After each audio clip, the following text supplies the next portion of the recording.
Okay, so yesterday we were working on these inequality, finding domains. And we talk about these operations that related to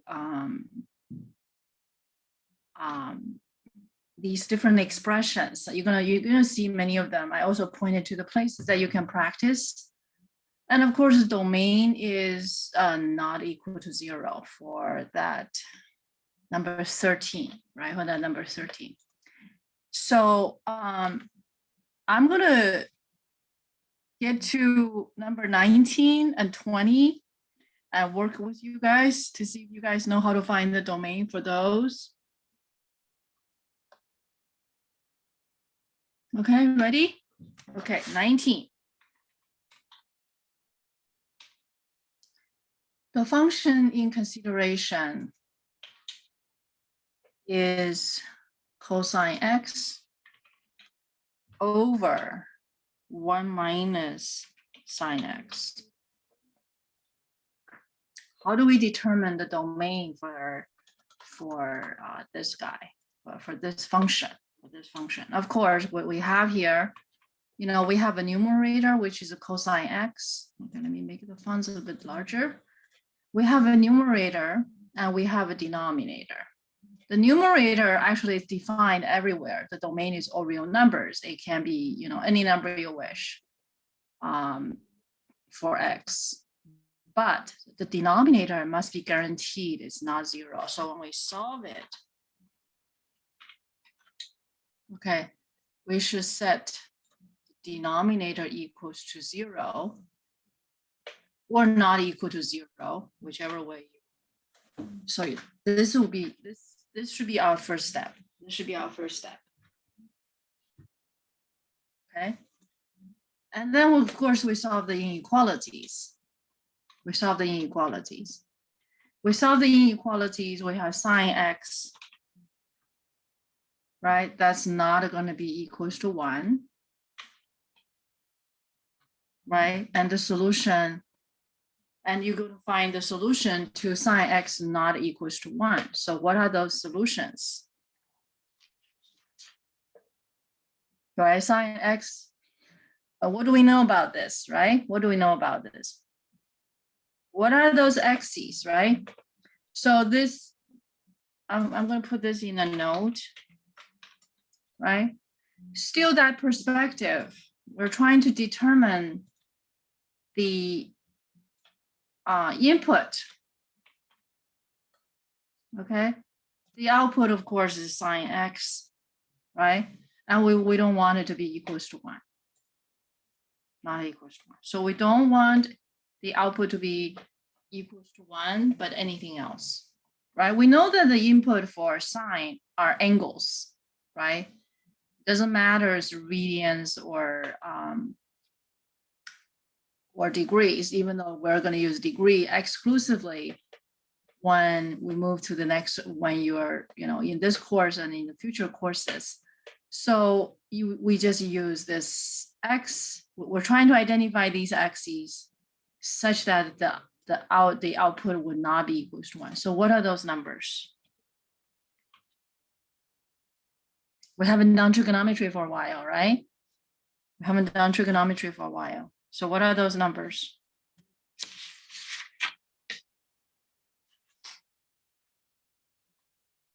Just remember, the domain for sine is all real numbers. So you have to consider what to be excluded in the entire domain, which is all real numbers. So how do we work this?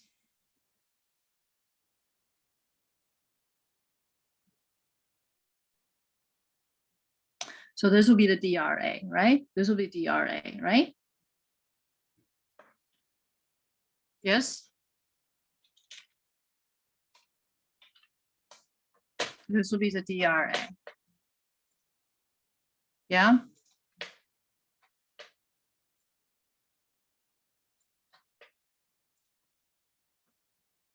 How do we determine these A's, right? Angles.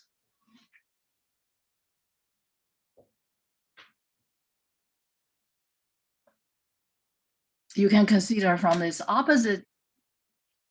Are you guys there? Good morning.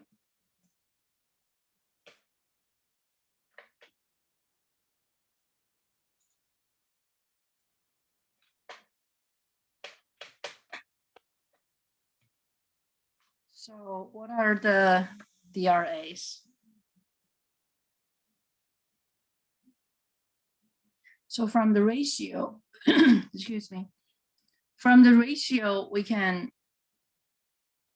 to determine what are the angles with that ratio, right? So from the ratio we know, then we're going to work with the reference angle. So if you work with the unit circle, then you're going to see, oh, which terminal corresponds to that angle, right?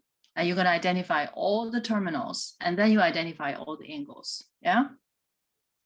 Well, you can also decide it from sine curve. You can also decide that from sine curve. So now, anybody want to contribute something? I'd like to see your feedback on this. Okay, I'd like to see you guys feedback on this. Anybody?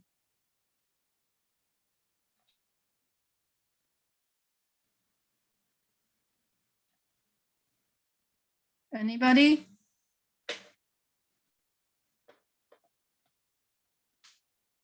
It doesn't have to be unit circle, any circle. Yeah.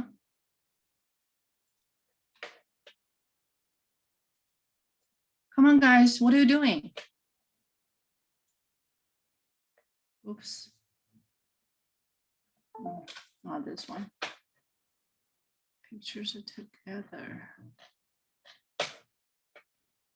Okay, I was trying to find the unit circle.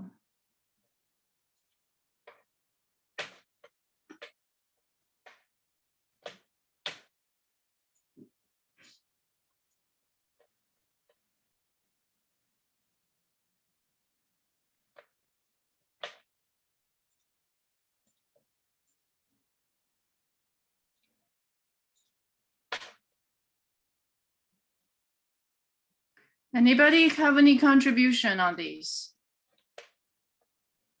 Huh? To solve this inequality. Or its opposite, right? Because if you figure out its opposite, and then you have, we know that there's two ways of setting up, right? One is setting up to be equals to 0. One is setting up to equal to 0. One is to set up to not equal to 0, right? So these are two different ways. So you either find the solution to this one to exclude. Once you find the solution to equal, you find the solution for not equal, right? All real numbers except pi over 2. All real numbers except pi over 2. Okay, so thank you for that contribution. So all real numbers except pi over 2. What do you think of that?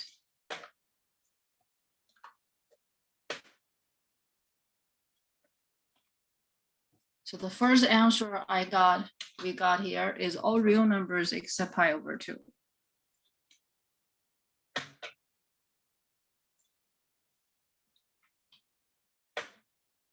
Yeah? Do you agree? Does that include all the numbers? Agree?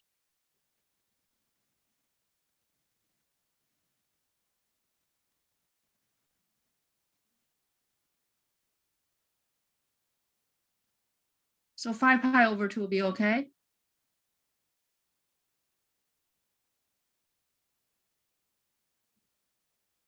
So 5 pi over 2 will be okay? Because 5 pi over 2 fits your description.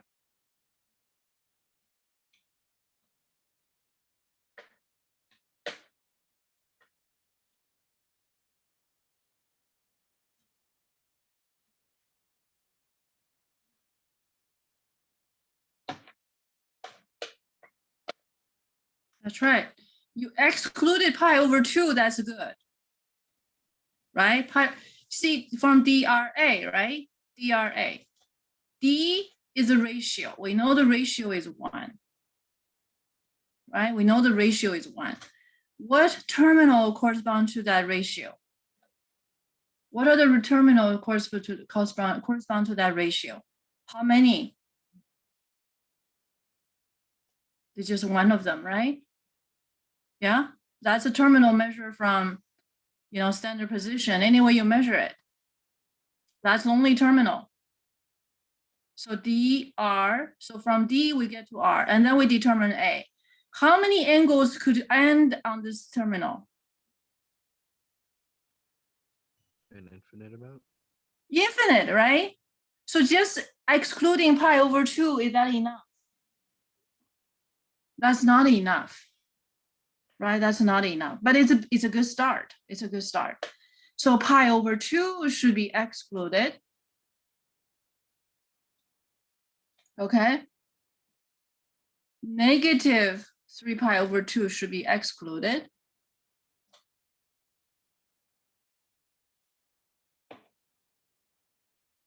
Five pi over 2 should be excluded. So there are many, many angles with that terminal, right? Yes.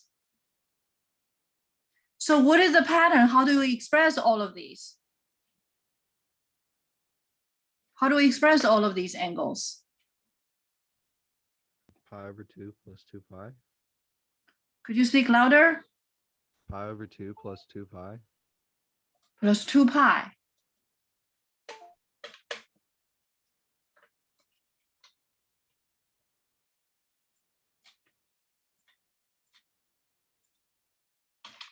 Pi over 2 plus 2 pi is what? Is 5 pi over 6, 5 pi over 4, right? I'm sorry, 5 pi over 2, right? Yes. Is that enough? No.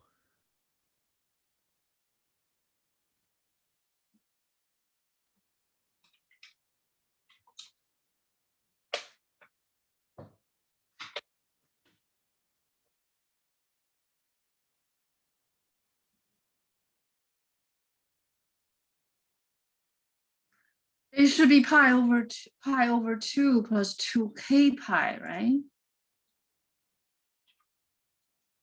K represent the number of circles you can go around, right? Either counterclockwise or clockwise, yes. So K is integer.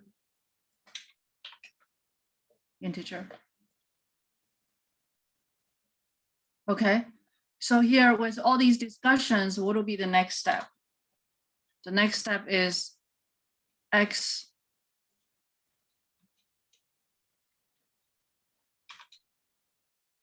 cannot be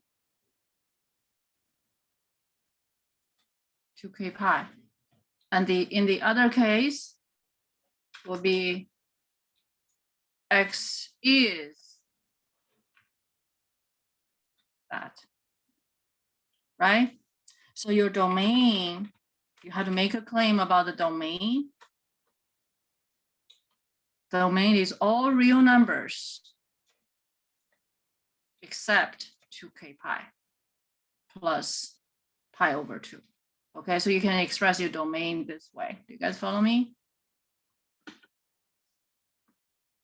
Yeah. This is an application of trig 11, right? Trig 10, trig 11, isn't it?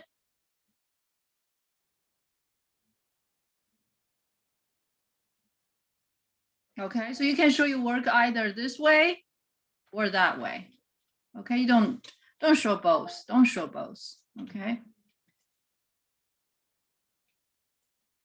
Now, can you try number 10, number 20? Gee, you guys, I hope you guys don't forget about trigonometry. Yeah, no? You cannot afford to forget it, you guys. You'll be dealing with trigonometry every day in calculus. If not every day, it was every other day. Okay.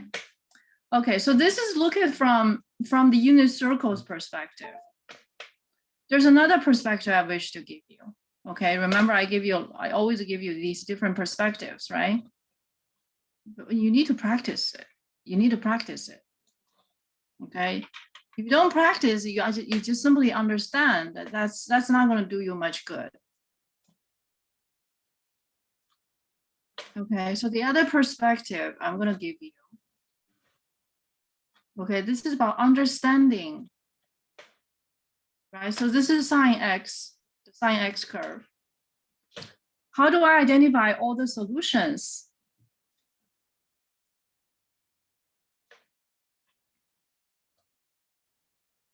How do I identify all the solutions from this curve? It says sine x equals to 1 or sine x not equals to 1, right? So sine x equals to 1, what kind of situation is that? Whether you see this as this form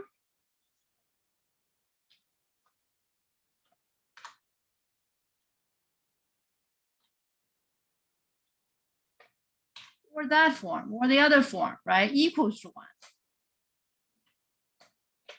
It seemed to have something to do with the horizontal line, right? The horizontal line, which is y equals to 1, yeah?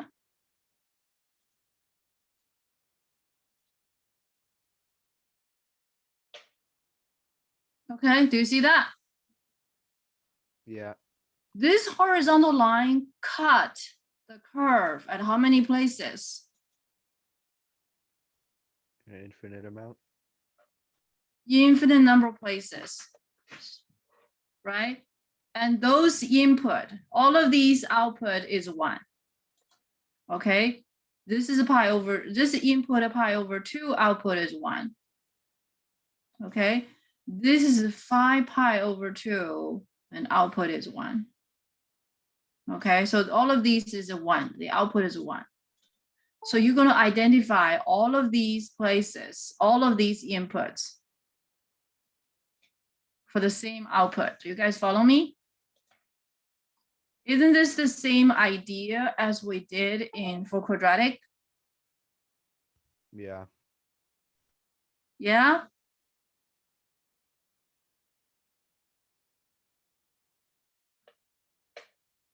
Right? So this number is pi over 2, 5 pi over 2, negative 3 pi over 2. Okay, so you can keep the list go on, but you know the difference between this one and the next one, the difference is 2 pi, yeah? Pi over 2 to 5 pi over 2, that's 2 pi. So if you add the multiples or subtract the multiples of 2 pi, then you get all of those numbers. Make sense? So that's how you see, how you look and use the picture. If we simply know the curve and we never make use of it and we don't know how to use it, what's the use of knowing it? Right? In these days and time, all these curves are available at your fingertips. And what has become most important is to understand the curve. Not to get the curve, not to know the curve, just a little bit. No, you have to totally understand the curve. And what about this curve? It's all about input output, isn't it? You know input, find output. You know output, find input.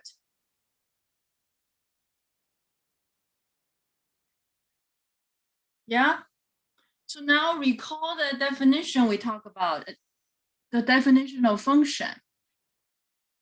A function is a rule, right? It assigns every number or every element from the domain to a unique or exactly one in the range. So in this process, you look at in this rule,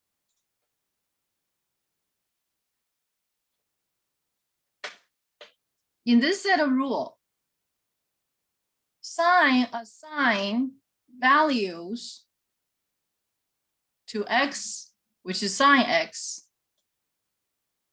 right? Sometimes we know input, we're looking for, excuse me. Sometimes we know input, we're looking for output. Sometimes we know output, we're looking for input. About this curve, okay? It's all about it. It's all about it. Okay, input, output, domain, range. Okay, all the questions you see, it's about that. Okay, so that's a consistent theme. Should not get us confused. Okay, you just have to be crystal clear about that definition of function. So now everybody, so please go look at the definition of function one more time.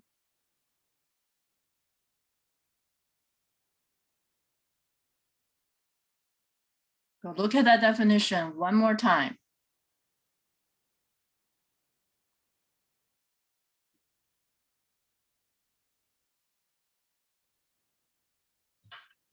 Right?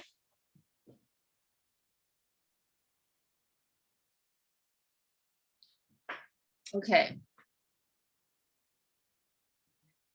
So next, I would like you guys to work on number 20 to see if we will do better this time. Oops.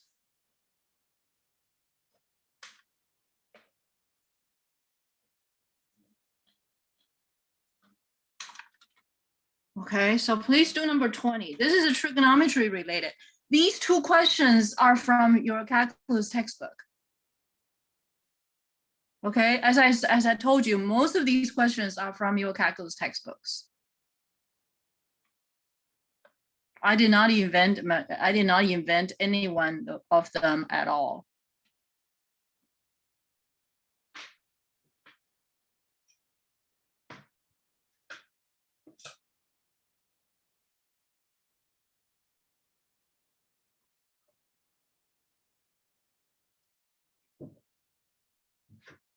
Okay.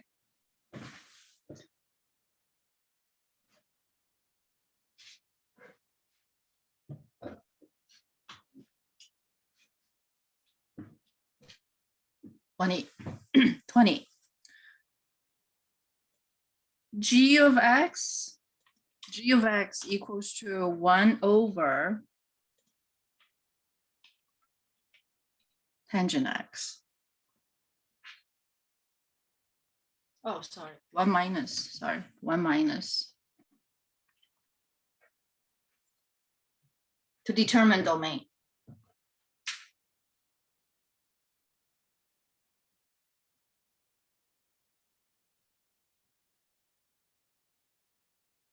Okay, so setting up is straightforward. Right, so suppose this time we set up it equals to 0. Okay, just, and then we end up with tangent x equals to 1. Solution. So what are the solutions?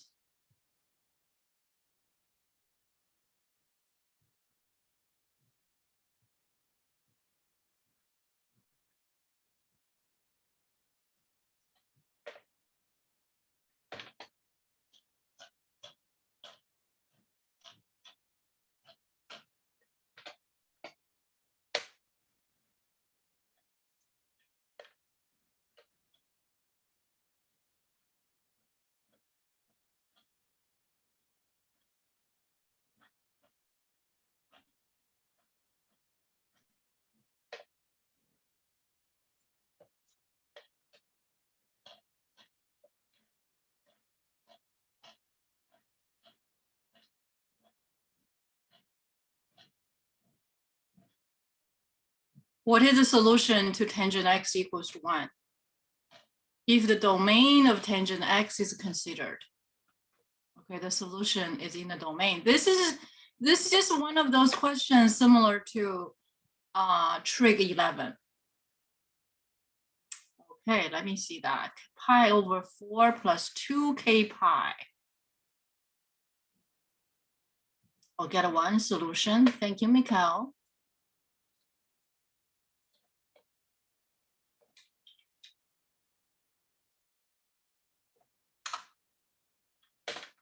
Okay.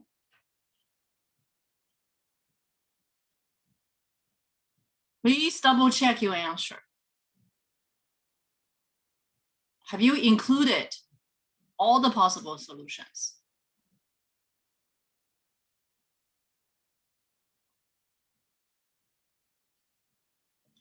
By the way, we don't write k equal to integer, we write k colon integer. Just specify k is any integer.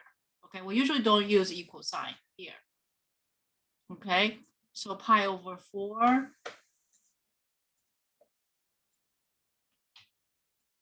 plus 2k pi. Thank you for that contribution. Do you guys agree, or you have a different answer? I need to check your answer. Have you included all possible solutions?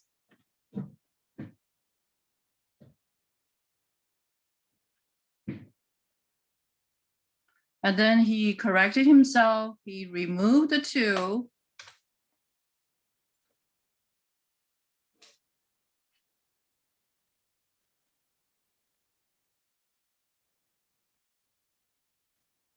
Yeah.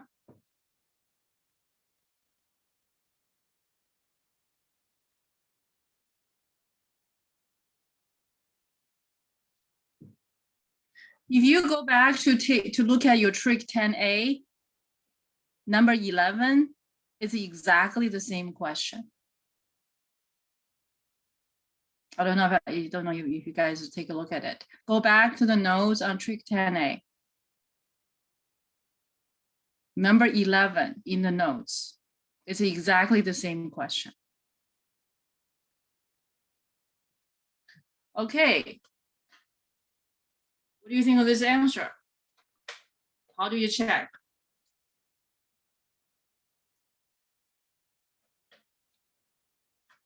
Okay. 2 perspectives.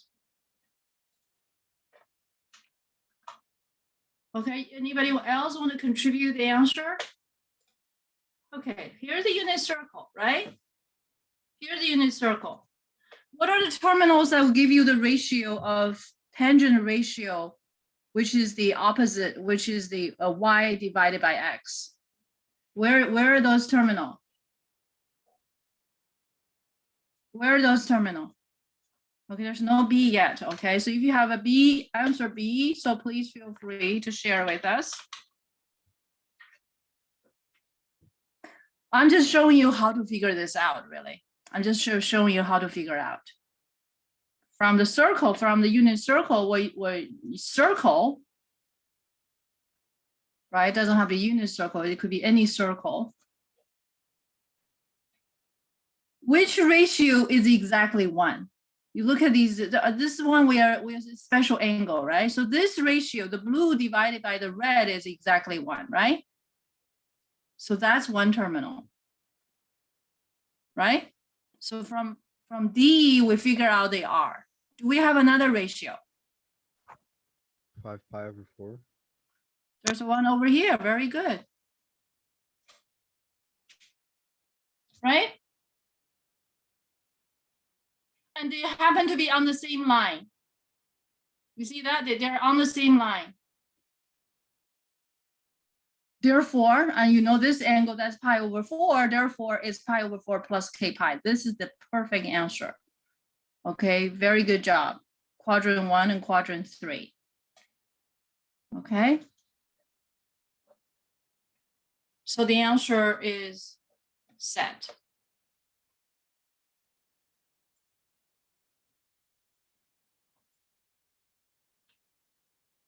And here. So x is equals to that. K is integer. K is integer. And domain, what will be the domain?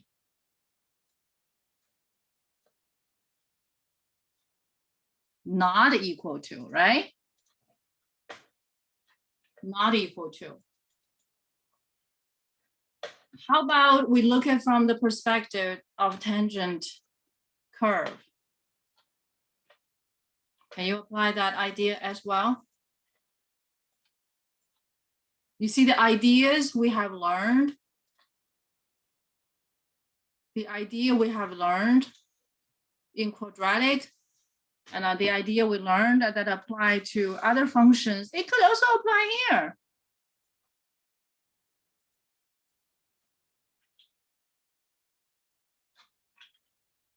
Okay, over here, right? Some of you may like to use decimals, right? Decimals give you all the marks, all the cut, all the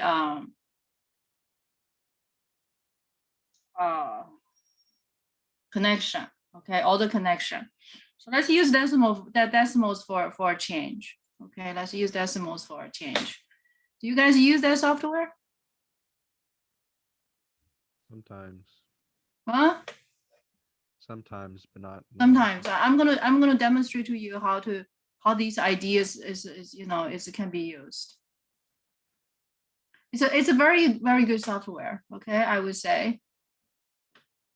Decimals. Graphing.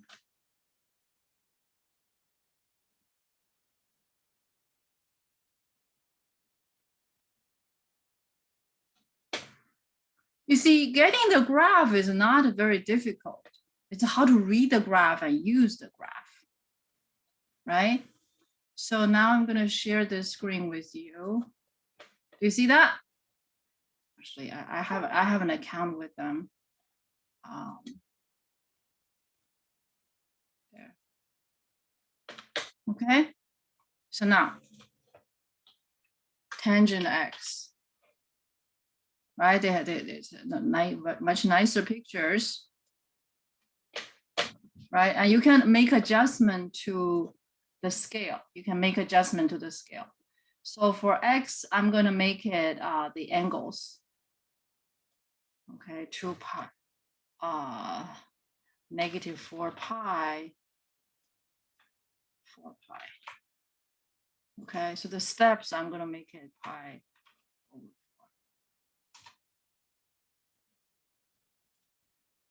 Okay. And we can make it, you can make it, wider, right? This way. Okay, this is a decimals.com calculator. What's so interesting about it is look at the equation we solve at hand. Right? Tangent x equals to 1. What does that mean? It means that you draw a horizontal line. I make it a different color. Let me make that green. Okay, you draw a horizontal line. So this is the crossings of, this is the crossing of tangent curve with the line. We call it y equals to 1. Okay, so where the crossing? At the crossing. At the crossing. All these are crossings, right? And what's the output? The output, they're all 1. All the output are 1, right? They're all 1. So this point, so let's do some marking of the points, okay? You guys, everybody. This point will be marked as pi over 4, comma 1. Okay, in fact, I can mark it here. I can mark it on decimals. Okay, it will be better marking. Okay, so I'm gonna mark it. Pi over 4, comma 1.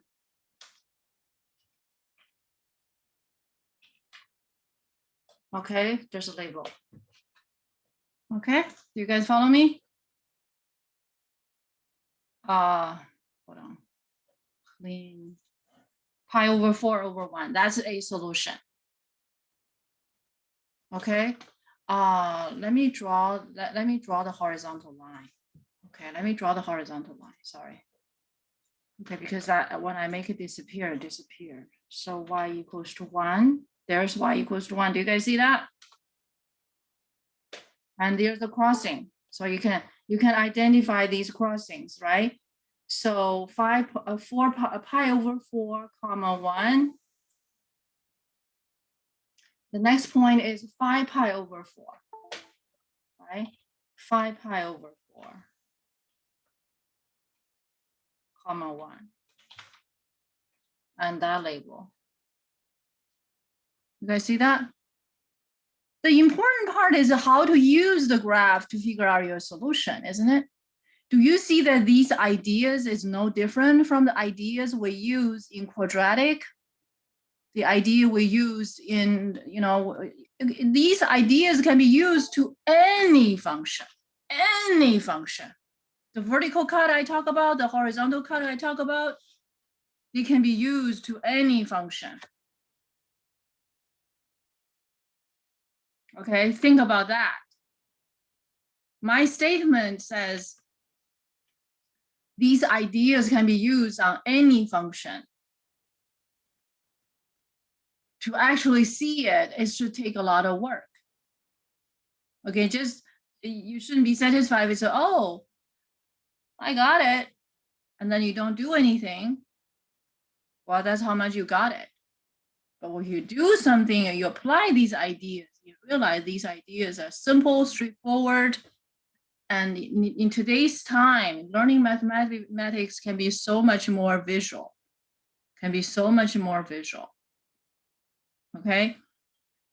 All right. So without further ado, very good. Very good. Okay. Basic 19A. I think that's all we're going to do. And I'm going to bring you back to this picture, right? To this picture. And very good job. Very good job. Okay. And I think that's what we're going to be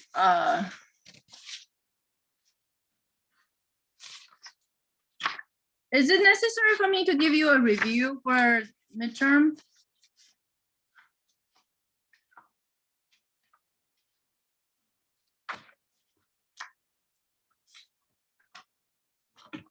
We have covered a lot of material, needless to say.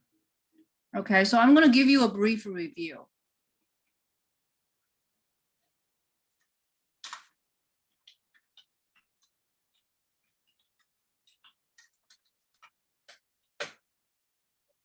Okay, first, the 6 mathematical principles. Okay, definition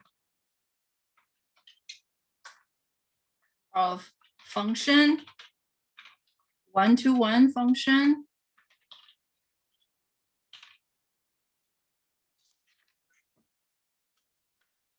increasing, decreasing, even, odd.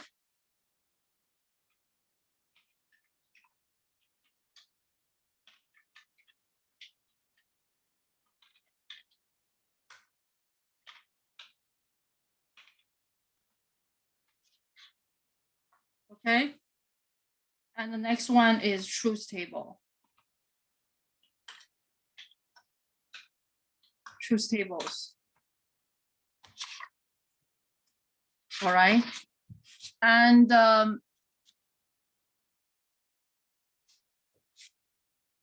basics 1. Basics 1 is a big topics. It's a very big topics. Okay, everything we do in this semester actually is about basics 1. They're just getting more complicated. Okay, but they all originated from basic 1. Okay, so you should know the domain range for every function in basic 1. Okay, so the instructions in basic 1 Okay, we asked you to give the domain and range, x-intercept, y-intercept for all basic one. For number 4, for quadratic, right? That's everything quadratic we covered, right? Basic 1 and everything quadratic. Everything quadratic.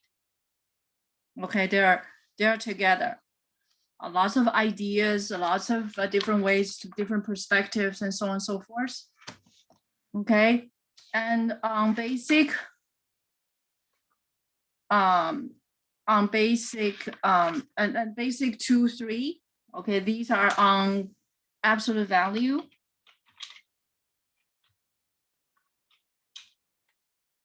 Basic 2, 3, right? The absolute value of a non-negative number is the same as number.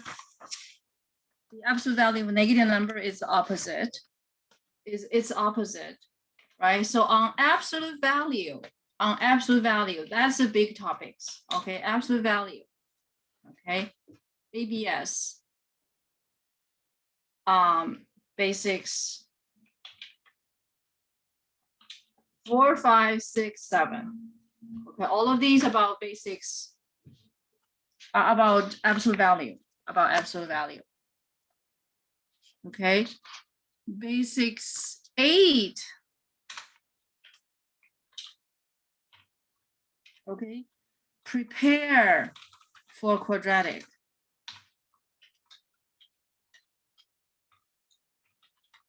Prepare for completing a square.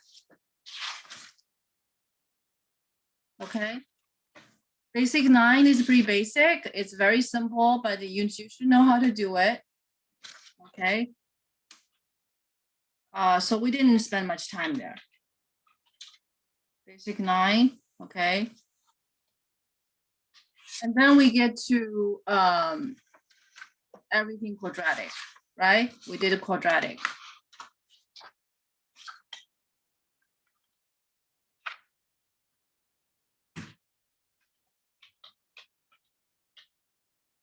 Quadratic. I think it's a quadratic. I forgot the title. Quadratic 1. I'm looking at this older version of my notes, so the number may not be right. Okay, quadratic. Come on, quadratic.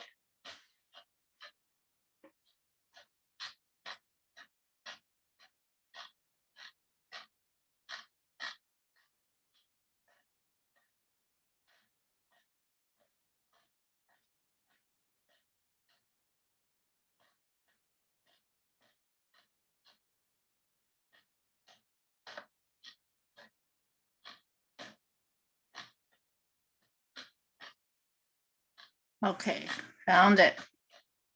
There's so many pages, right? Are there any tricks to get to the pages?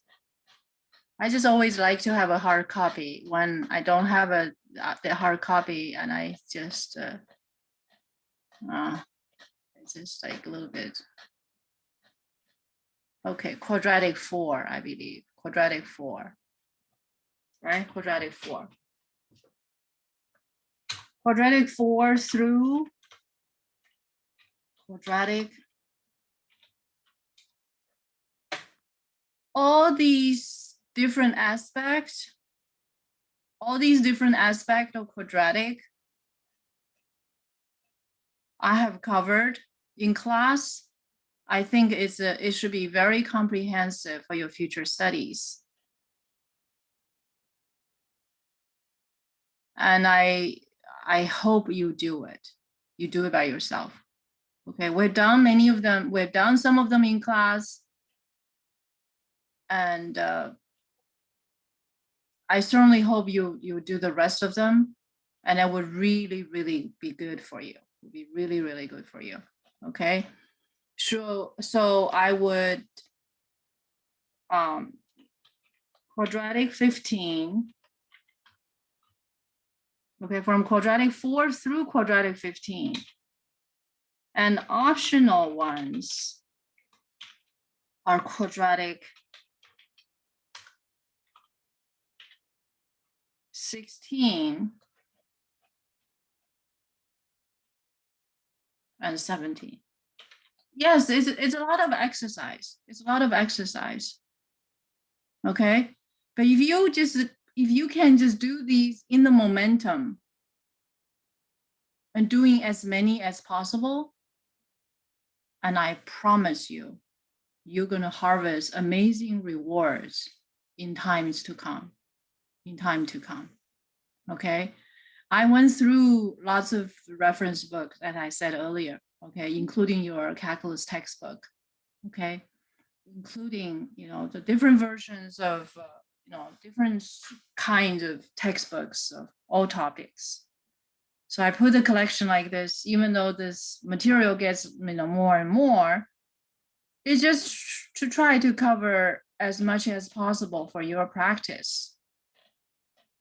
Okay, so that's a quadratic 4 through quadratic 15. So you should do a minimum, which is this piece. Okay, if you don't do it, you don't feel it. Well, that's at least is my experience. Okay, I'm personally not smart enough, and I can look at one example, I can do 10. No, I cannot. I look at one example, I have to do that one example 3 times. And then I do, maybe 10 more, right? To really get it. Because you're going to encounter different cases. You're going to encounter different cases. Okay, not every question will have the answer of, oh, it's going to be 1, 2, 3. Oh, sometimes it could be, 2 minus root 11 and the 2 plus root 11 and stuff like that, right? It requires a lot of practice to improve that algebraic skill. Basics 9, 10. Okay. When we cover these topics together, don't we? Do you remember? Because they are connected. Okay, basic 9, those questions are typically just one of the questions in basic, in quadratic 4, right? Quadratic 4, you have 20 some questions, right? 26 questions or something like that. So basic 9 is actually just one of them, right? So I want you to see that perspective. I want you to see that perspective. All the method we handled, we dealt with, right? In quadratic 4 through quadratic 15. And you can see the methods being used, even in today's lecture, right? The horizontal cut, vertical cut, and so on and so forth. And that's omnipresent. That's omnipresent if you use them. Okay, so I hope this will give you some ideas and give you, I hope it enlightens you in the way that, in the sense that you can see questions from different perspective and knowing how to resolve the questions in different ways. Okay, not to stuck up with one way of doing it. That's terribly miserable. Okay, if you only know one way to handle a question and you somewhat forget about it, and then you're screwed, right? We want to be able to handle questions in different ways, right? So of course, this is not limited to it. Along the way, we have practiced trigonometry, right? There's all these basics about sets, right? Basic 11, right? Through. These exercises should not take too long, should not take too much of your time, but they're necessary. Okay, basic 18. Yeah. And then it's basic 19A.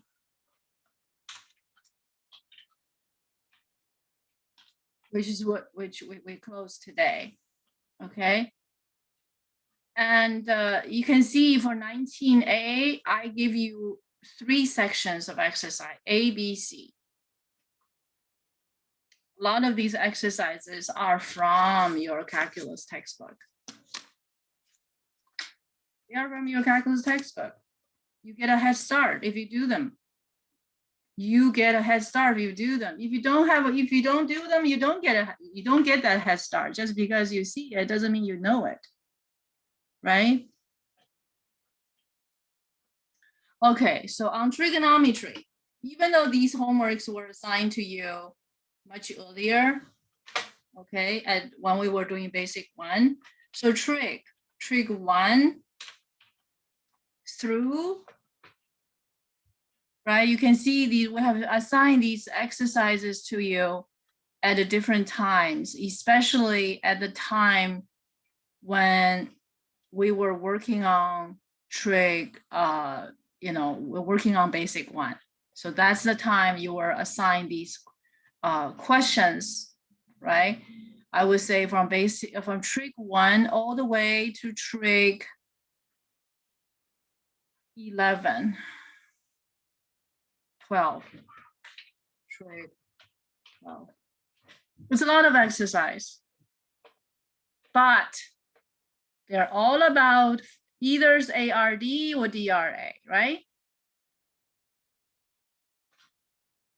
ARD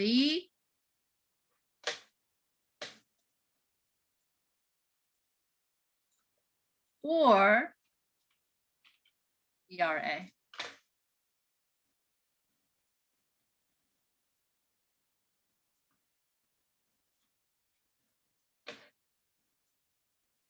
And no exceptions.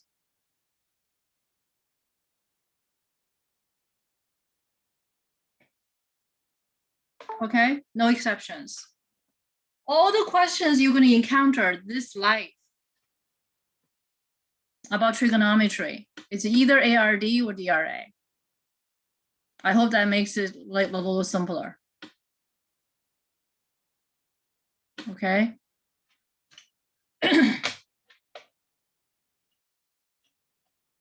Okay, so that's a trig.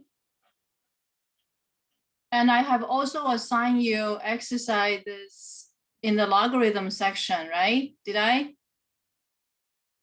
I think I assigned you log 2. Okay, just look at the assignment. Okay, so please look at the assignment, because at the time we were covering we're covering basic 1. We did all the curve, right? We did a log base 2 curve, log curve, ln curve, and we did all of those curves. At the time, I give you some assignments. So log 2 was one of them, I think. And after the spring break, after you've taken this midterm exam, we'll be focusing on log again. Okay. And other exercises of logarithm, if we didn't cover, you will not have to be worried about it. Okay. However, look at this basics 21. Okay, these are the sections I have given you homework. 21, 22, A. Okay, these exercises are from, actually, I know where I got them from. I got them from pre-algebra. Okay, basics,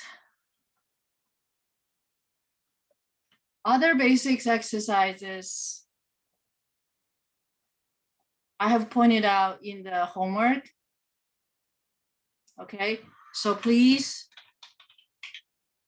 check the homework, because I don't want to leave anything out over here. Okay, so please check the homework.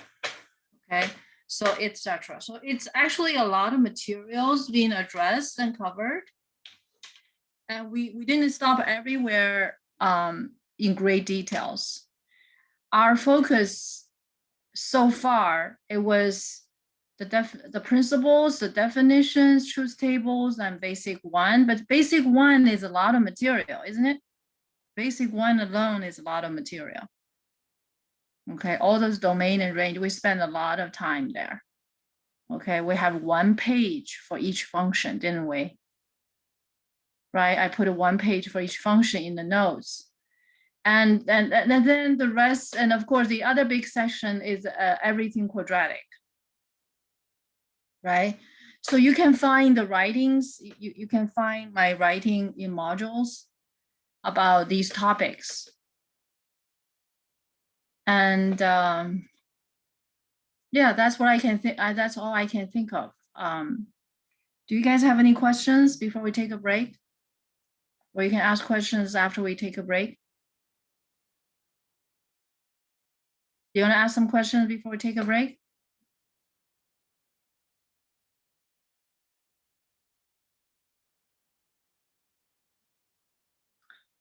And the quizzes.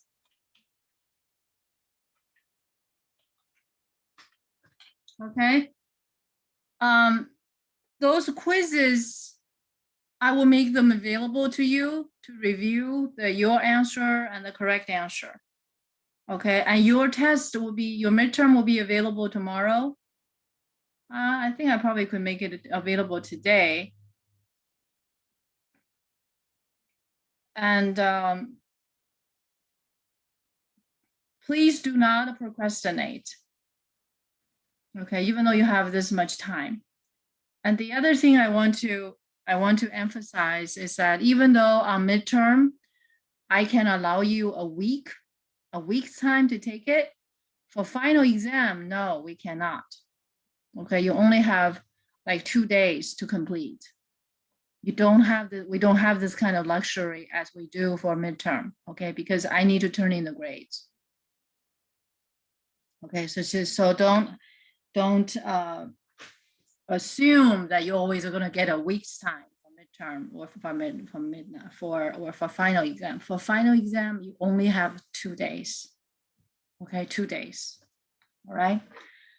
All right. So without further ado, let's take a 10 minutes break.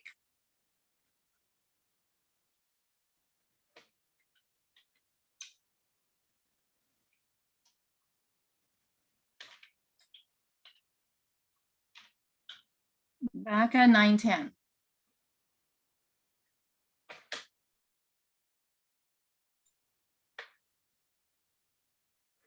Yeah.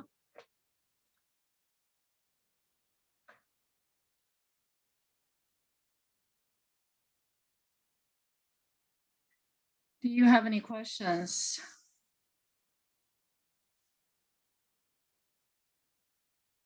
I do encourage you to check the homework. I don't remember all the homework I have assigned just on this one shot.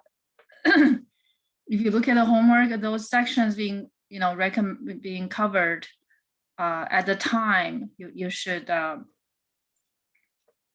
work on those. And I don't think I have missed any major things. But if you think of something I forgot to mention, it doesn't mean it's not going to show up on the exam. Okay, I may just forget to address it in this review. Okay, even though the review is brief, it's a lot of material for you guys to really master. Okay, but if you think about that, these topics, right? These topics, it covers 5 courses. This class is 5 courses in one. These 5 courses are pre-algebra, elementary algebra, intermediate algebra, trigonometry, and maybe college algebra. Okay, 5 classes in one. Okay, so there's a lot to review. Is it possible for us to do every topics in detail? Probably not. We can't. We cannot afford it. 1 semester to do 5 semesters work. But I try to condense them in a uniform theme. This uniform theme is a function. Okay, the theme is a function and input output. Sometimes input is given, we're looking for output. Sometimes output is given, we're looking for input. If you reflect on all the things we have done and all the things you have done before, I think it covers them all. Do you agree or not?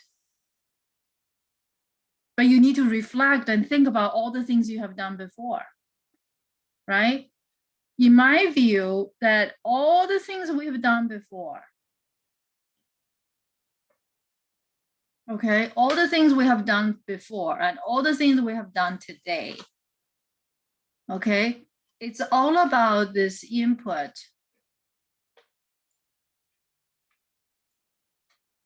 right? And this rule, and produce this output.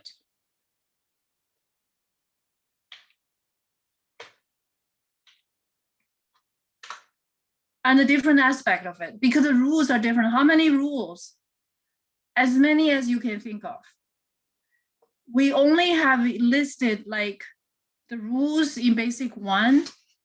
How many? That's limited, but those are basic rules, right? So these rules can be any one of the rules and more in basic one.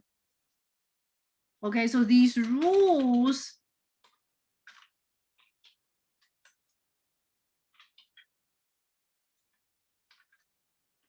okay, these rules,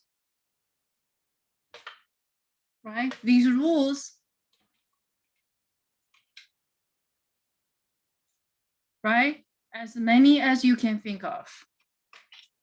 Basic rules. I would say basic academic rules. Basic academic rules. Why we call academic rules? Because these are the rules you're going to be tested, and these are the rules you're going to use while you're in school. Okay, basic rules in basic one.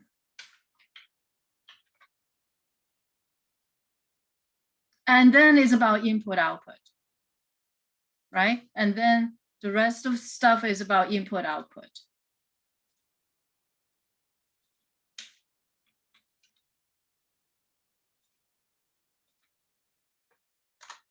Okay, when input is given, right? Given input or given X, geometrically, that's the geometrically,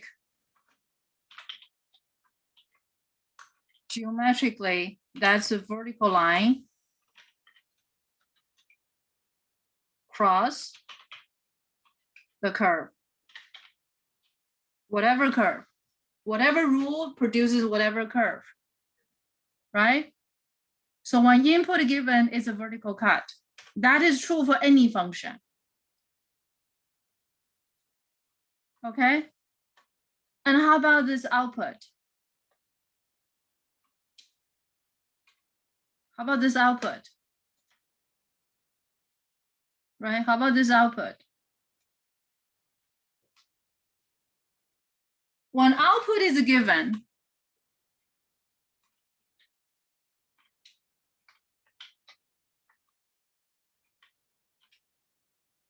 right? Y is given, or output is Y, right? Or f of x, right? F of x. All these are different words for when output is given, right? Examples you have seen, right? Tangent x equals to 1, that's output is given, right? Output is given. When output is given, geometrically,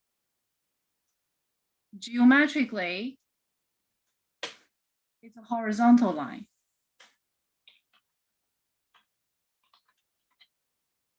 It's a horizontal line crosses the curve. Okay. So when input is given, it's plugging in. Okay.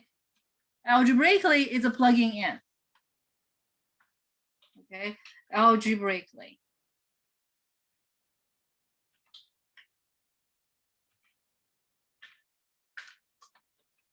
Plug in. Okay. So algebraically, for given input, is just a plugging in. So this is geometric, and this is algebraic. Okay. So when output is given, right? Geometrically, it's a horizontal line crosses the curve. How about algebraically?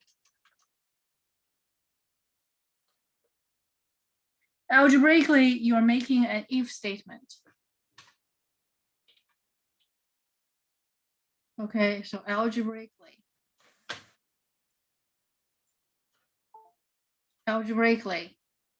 it's an if statement. Is created. That's a solving equation. Everything you do is about that. It's about these different aspects. Given input, finding output. Given output, finding input. For different rules. This is the basic theme. Or you can say this is the basic methods of study in algebra. Do you follow me? And we will continue this theme after you come back from spring break. You can see how it works for logarithm. Right, so we're gonna jump in logarithm right after. Okay, so I hope this summary helps you. Okay, I hope this summary helps you, because that's something I wish I was told when I was a student. Okay. Everything can be summarized into these two categories. Once again, there are only two kinds of sentences in mathematics: a statement or an if statement. This is just a statement, okay, describing a rule, right? If statement. Statement. Statement is usually about the rule, about input is given. If statement is when output is given, usually. And of course, for each rule, there's domain and range that comes with it. Okay, so without further ado, so do you guys have any questions? You have any questions on anything? Please, you guys. We still have time left. Okay, we have 45 minutes, right? Is there any part you want me to work out some examples for you? For example, if on everything quadratic, we didn't do as many exercises, but I want to give you a little pointer, so hopefully you guys will do it. I thought I have given you enough tools, but if you don't do it, you wouldn't know what issues you may have, right? If you didn't do it, you wouldn't know what issues you may have. So for quadratic, for everything quadratic, we did a quadratic 4, and we did a quadratic 3, right? Did we do quadratic 6? So we did some opening up, we did something opening down. You can see the arrangement I made for these exercises, okay?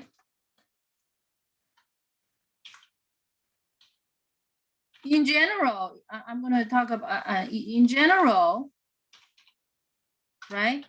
Quadratic, right? AX squared plus BX plus C, where A is not 0, right? This curve has 3 cases, okay? This curve could have 3 cases. I'm gonna make a table for you. Okay, so this curve, okay, geometrically,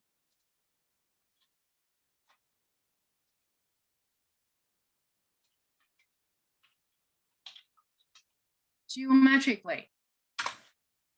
Okay, crosses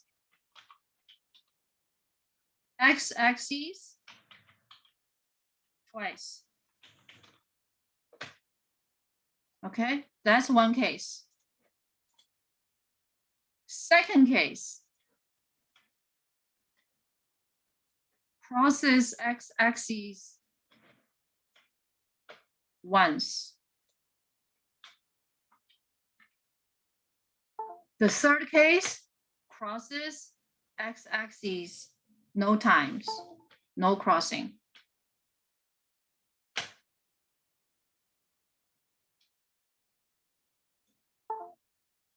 Crosses x-axis, no crossing.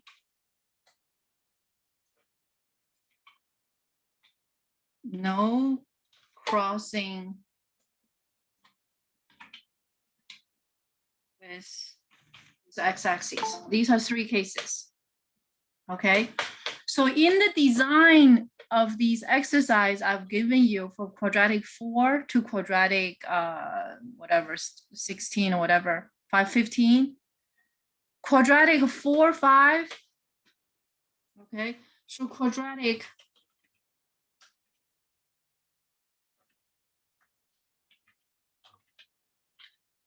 quadratic 5, no, quadratic 4, 5, 6, 7. Those are the cases that you cross it twice. It crosses twice. Okay, 3, 4, wait, quadratic 4, 5, 6, 7. Yeah, quadratic 4, 5, 6, 7. Okay. Quadratic 8 and 9. Quadratic 8 and 9.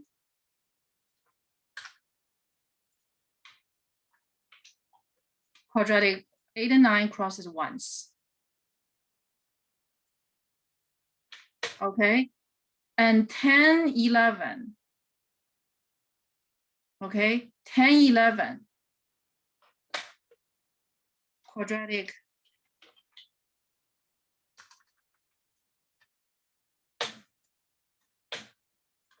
okay, quadratic 10, 11 crosses no times, no crossing. Okay, so quadratic 10, 11 crosses no times. Okay, after that, I've given you quadratic 12. Are you guys looking at the notes? Quadratic 12, 13, 14, 15. These exercises are the kind that I didn't give you the actual picture. So you're gonna have to figure out the picture. You have to do the completing a square and so on and so forth. Well, the fact that nobody is asking any questions about them, my guess is that you either have not done them, okay, or you know how to do them totally. Okay, so that these are the two cases that I assume you guys are going to be, but you should do them. This will greatly enhance your algebraic skill. Okay, they are all in these three categories. Okay, so geometrically crossing, these crossings, there are three cases. Okay, among these three cases, you will see that when it's greater than 0, not equal to 0, and for those other cases, you're going to see the solutions will be very interesting. Okay, I think I will pick one to work out with you today after I summarize. How can we tell? Can we tell prior to the graphing? Can we tell whether this quadratic is crossing twice, or crossing once, or crossing no times? Yes, we can tell. Okay, this is why it's called something called discriminant. Discriminant. Okay, that b squared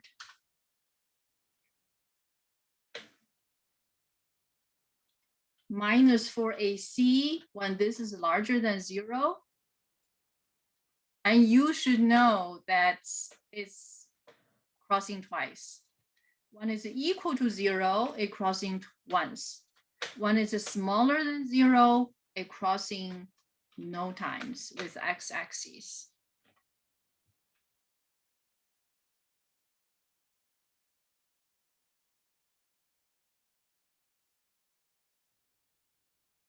Okay, so with that said and done,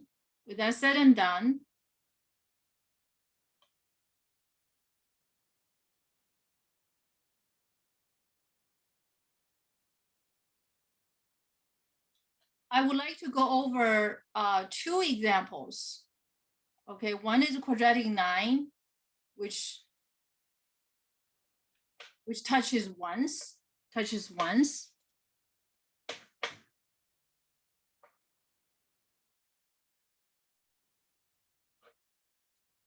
Quadratic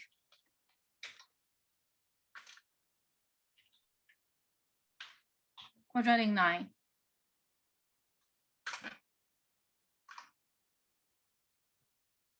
I'm not going to do all of the questions. I'm going to just do some of the questions.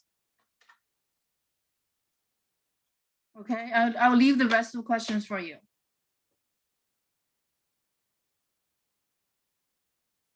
Quadratic 9.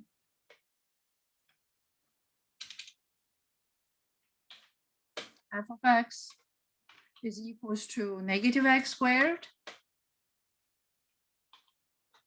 plus 4x minus 4. Domain, range, domain, concavity, intercept, those are easy, right? So let's jump directly to completing a square.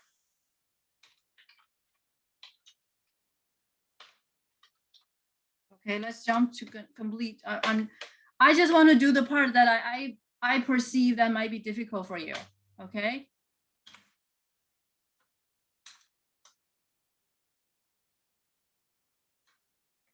So now completing this square.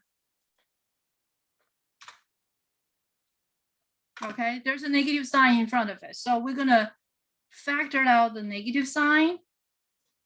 So inside the parentheses is gonna be x squared minus 4x plus 4. If you look at the perfect square table, okay, we have it, prepared for these moments, and this is a perfect square. Or if you factor this parentheses, you're gonna get a perfect square. This is gonna be x minus 2 squared, right? So we know that graphing wise, from x squared,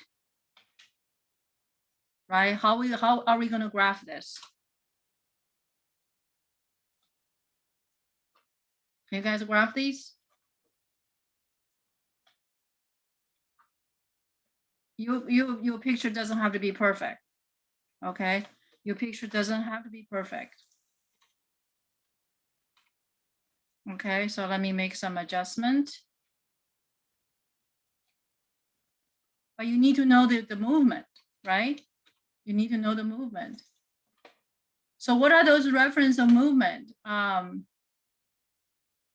going to bring this up with me just to help all of us.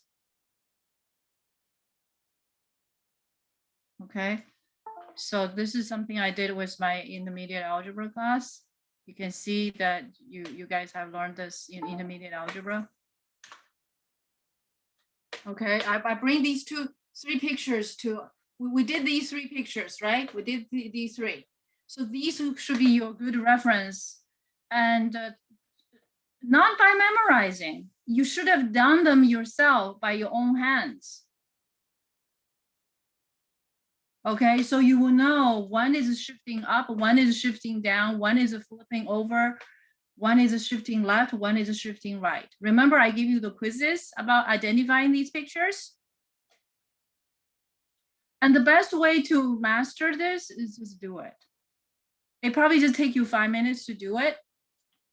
We did it in class, but please do it after class all by yourself.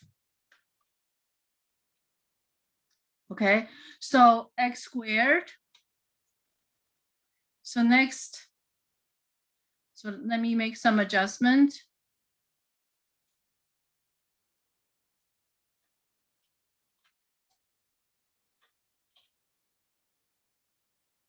Okay. And then the next picture. We do these shifting or whatever we do according to the order of operation. Order of operation. Do you guys hear that? Do you guys remember order of operation? So please excuse my dear Aunt Sally, right? So according to the order of operation, you're gonna do this parentheses first. So x minus 2 squared. So the next one is gonna be x minus 2 squared. Oops. Okay, x minus 2 squared. Okay, so that's a green. So it's shifting to the right by 2 units. And then that's you get to x minus 2 squared. Okay, shifting continues. But this time, what kind of transformation is it? This time we're going to apply the negative sign. Okay, so this time, so you guys need to know these. If you know this, and you will know how to handle a lot of those functions because they're all handled the same way. Same way. No exceptions. You follow me? All right. Minus negative minus 2 squared. So then the last picture, right? We're going to make it red. Boom. I don't ask you guys to do this, to sketch this by hand perfectly. No, it's just a sketching, right? It can be very imperfect, but you have to understand what you're doing. Everything is shifted to the right and everything flip over. So from this process, we can determine the vertex, right? So what is the vertex? 2, 0. Sorry? 2, 0. That's right. 2, 0. Perfect answer. Okay. Range.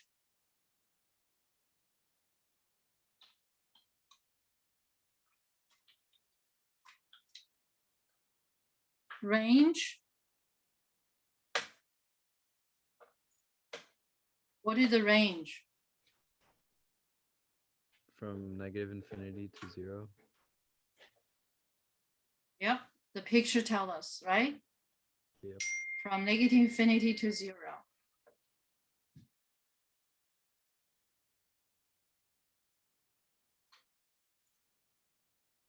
Now, for your future studies, you also need to know this. Okay, these are the interval. Interval expression is not enough for you. Okay, so you also need to know that this guy,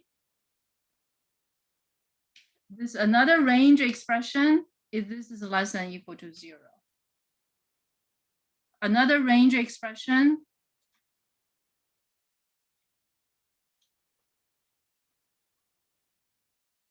this is less than or equal to 0. Okay. The algebraic expression, so interval is not enough. I have known too many students who know the interval expression, but they have no idea what they're talking about.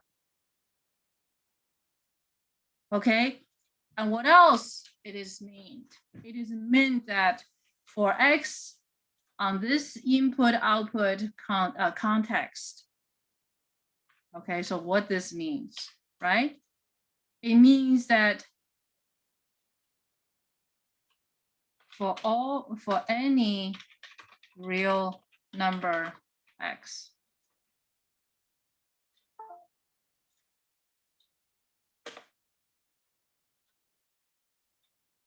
Okay, so for any real number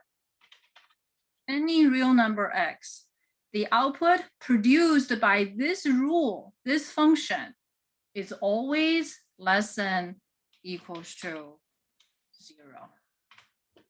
That's what it means. And you have to be able to write it down algebraically, okay? And express them like that.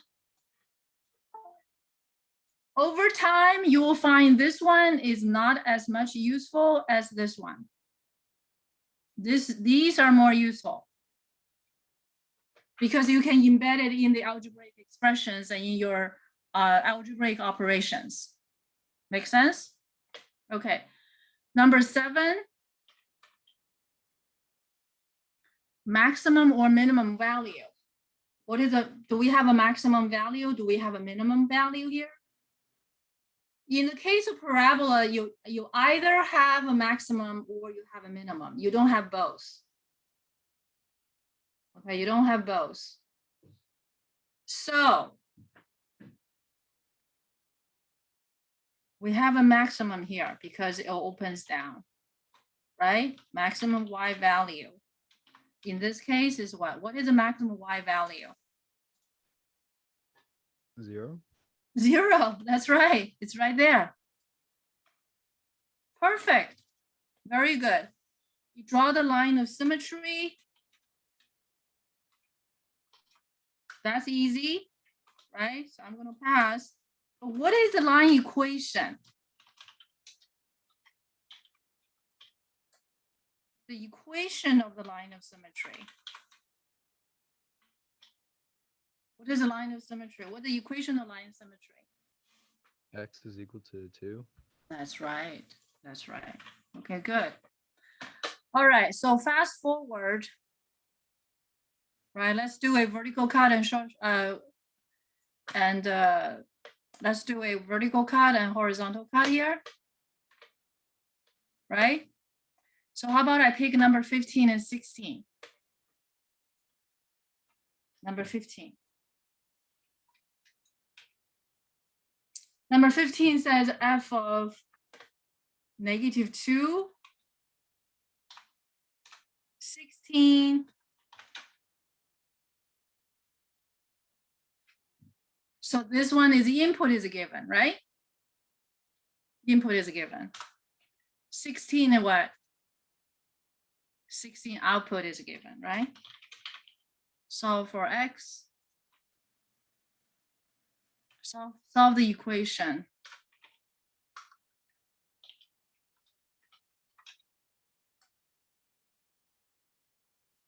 F of x equals to -2 for x.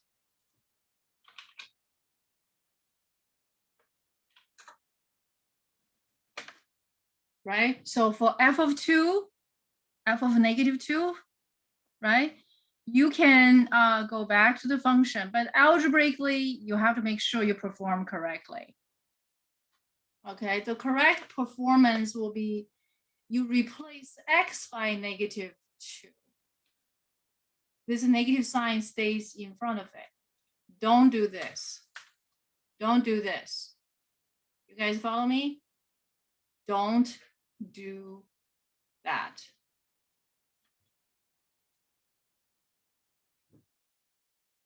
Okay?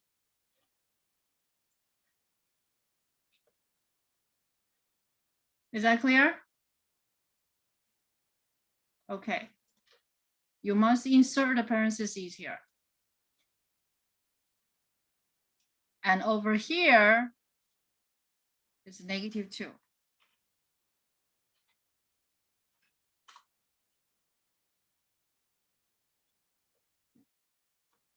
These are among some of those common mistakes. Not a terribly big mistake, but it is a mistake, very concerning, okay? So -2 squared is a 4. 4 times -2 is -8, -4. So in the end, what do we get here? We get a -16. Okay, so then we can say the line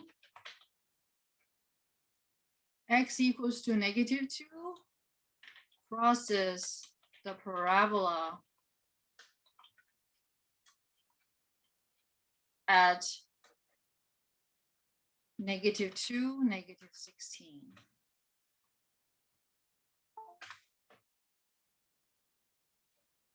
This is the vertical cut we're talking about. Remember the summary we did, right? It's all about function. Input is given, and input is a vertical cut, yeah?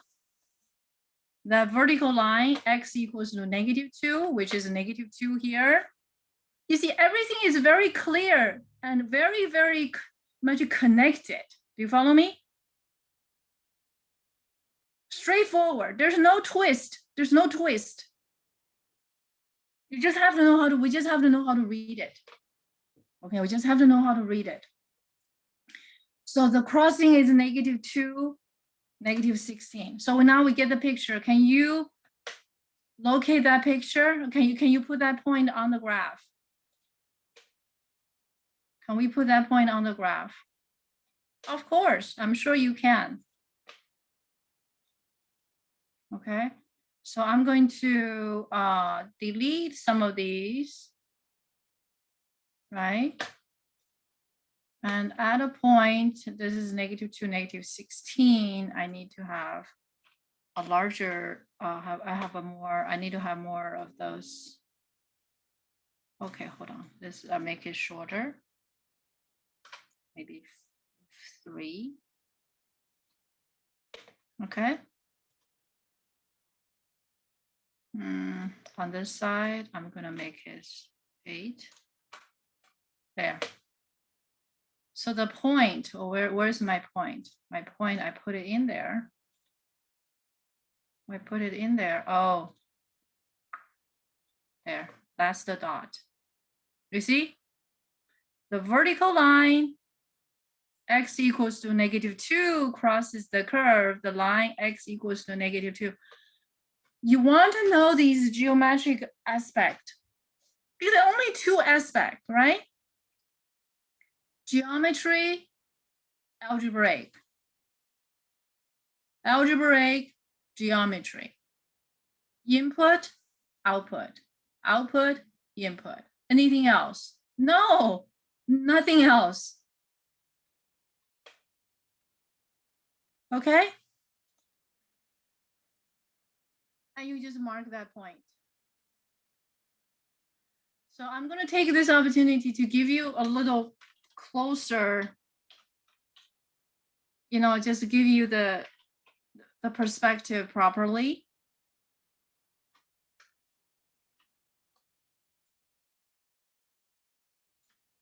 That point of crossing, it's a vertical crossing. Okay, -2, -16. I never get those right on the first time. Okay, it's just that tricky. All right, I can spend the time forever here, but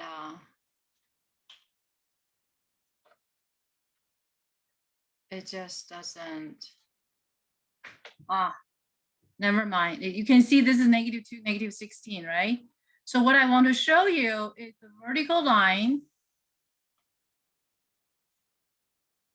Okay, the vertical line. Oh, wait. The vertical line, which is this one.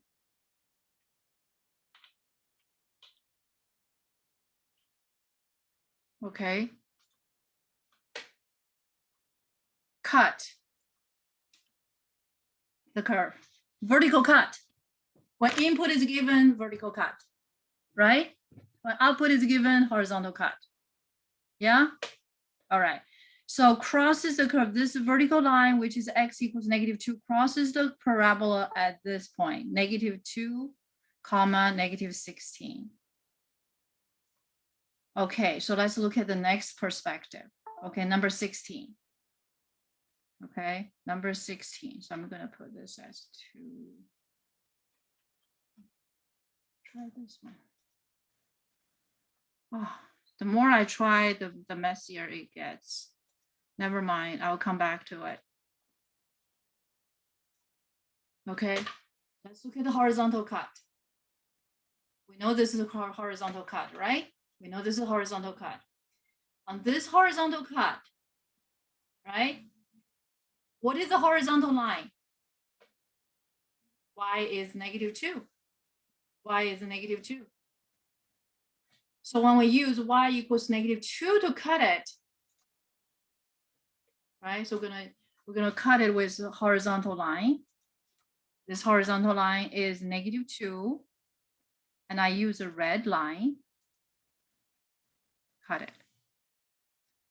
And sometimes there are 2 points of crossing. Sometimes there might be 1 point of crossing. Sometimes there might be no point of crossing. Okay, there's still 3 cases. Okay, you always, you know, you may or may not get.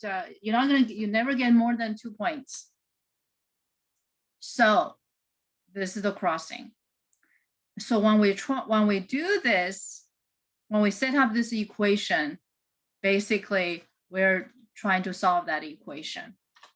So this is an if statement. We have created an if statement. Basically says, if the output is -2, right? If the output is -2. So and our function is here. And we can use any one of them. Okay, we can use any one of them because each one is a choice for it. Each one is a choice for f of x equals 2. So I'm going to use this one. This one seems to be simple, right? So I'm using this one. So just put these away. You see, you have your choices and you make your choices. You don't make a mess in your work. So next we're going to have x minus 2 squared equals to 2. And that all that drill, you know that you take square root on both sides. Right, you take your square root on both sides. Equals to square root of 2. Right? And what you get here, the absolute value of x minus 2. And that's equals to square root of 2. These simple steps, routine, you want to get them right. Okay, you do. So now you get x minus 2 equals to plus minus square root of 2. So in the end, we get x equals to, oh my God, time flies, 2 plus minus. Okay, so we have 2 points of intersection. We have 2 points of intersection. So these 2 points, this is geometry, right? This 2 points of intersection is 2 minus root 2, comma, -2. And the other point would be 2 plus square root of 2, comma, -2. Right? You can see the horizontal cut, right? Vertical cut, horizontal cut, right? The horizontal line of cutting, right? This is a horizontal line of cutting. That's y equals to -2. The vertical line cutting, this is x equals to -2. Do you see the difference? Right? Do you see the difference? And the point of intersection. We're running out of time, but I really, I know you guys will know how to mark these 2 points, and I'm going to skip it. What I really want to get to is the number 18 through number 21. 18 through 21. On these inequalities.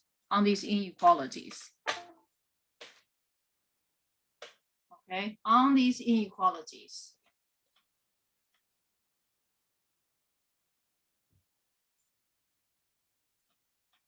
Okay, on these inequalities. like always, let me try to get it done briefly with the sense of summary. Okay, with the sense of summary. So number 18 is about f of x larger than 0, right? The second one is about f of x greater than or equal to 0. And this one is about less than 0. And this one is about less than or equal to 0.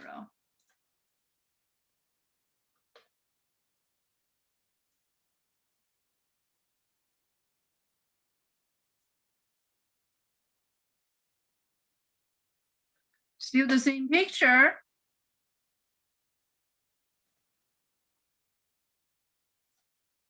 Okay, so I'm going to remove the other two. Just this picture. We have identified the vertex, right? So we're going to answer these questions. Greater than 0, greater than equal to, less than 0, less than equal to 0. Can you answer those questions?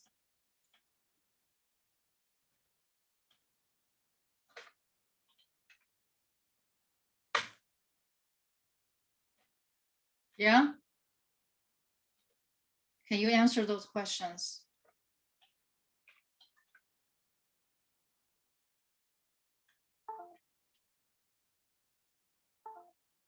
Can we answer those questions?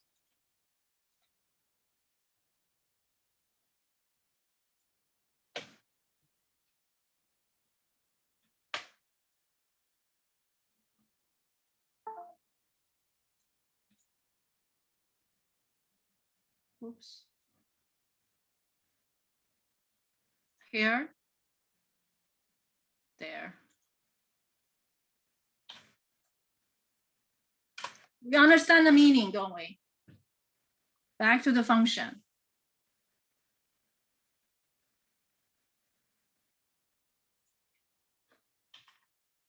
Ah.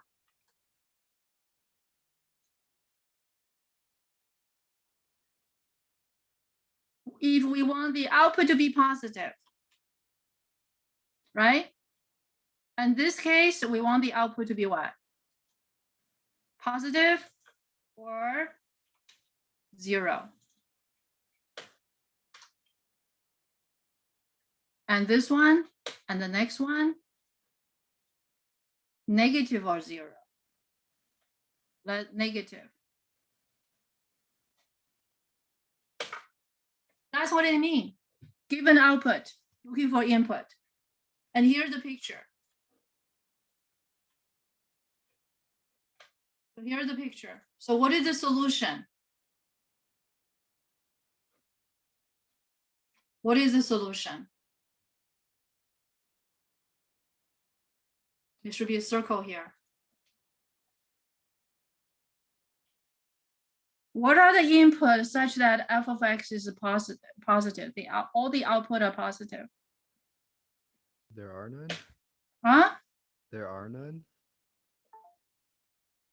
I didn't get what you say. I'm sorry. There is no input that would make the output positive? That's right. Perfect answer. No solution.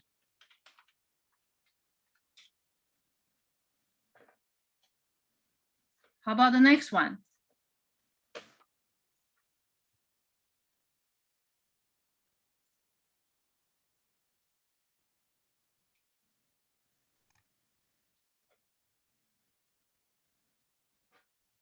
Positive is impossible, right? Yeah. Is 0 possible? Yeah, if the input is 2, then 0 is possible. That's right. When input is 2, and that's the only solution. You got it. You got it. How about the next ones?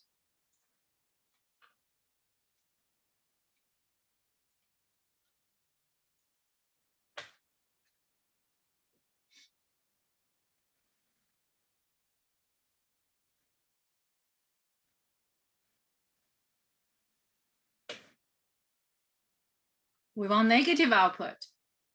Negative or 0.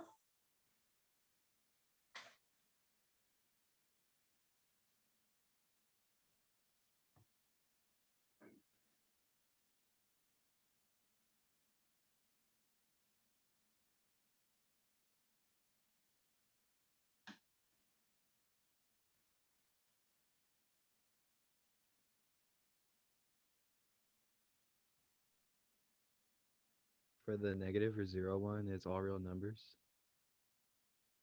Which one? This one or next one? Yeah, the next one. This one? Yeah. That's right. All real numbers. How about this one then? It would be the same thing except for 2.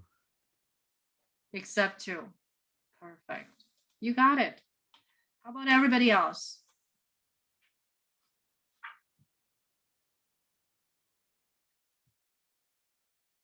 Okay. Very good. And I'm pleased. Okay, from your response, and I'm pleased with the result. Okay, I'm pleased with the result. And I hope today's lecture will be helpful for you. And I didn't know how did I do yesterday on the lecture? Did I sounded pretty weird?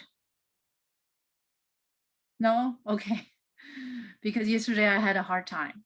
I was my body is working with the vaccine. I was after the class I felt feverish, and so I was just wondering, what did I talk about? I forgot what I was talking about in class. But just be warned, when you take that vaccine, if you decide to take it, you know, the second shot can be brutal.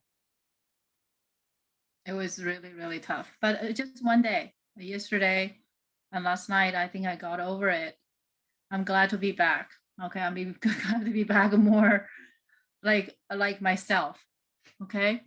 But anyway, I wish to tell you that I will be available during the spring break. So if you have any questions, so please don't hesitate to reach out to me. Okay, you never ever bother me. Okay, you never ever bother me. Any question you have, please just send it my way, and I'll be happy to answer those questions.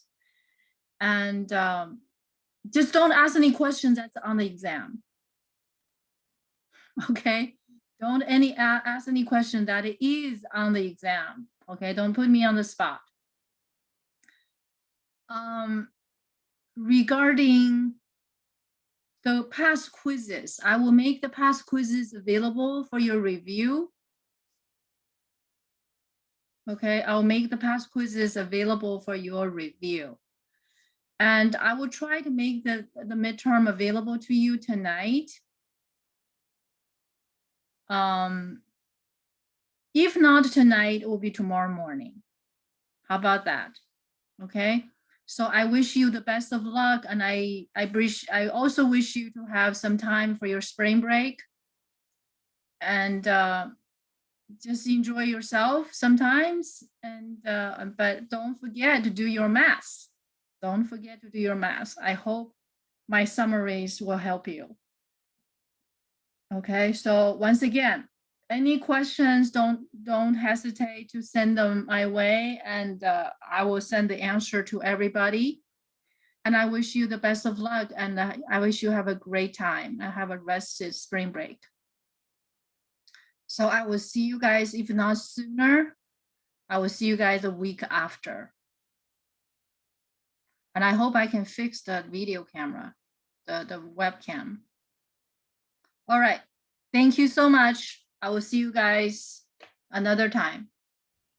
Thank you. Thank you.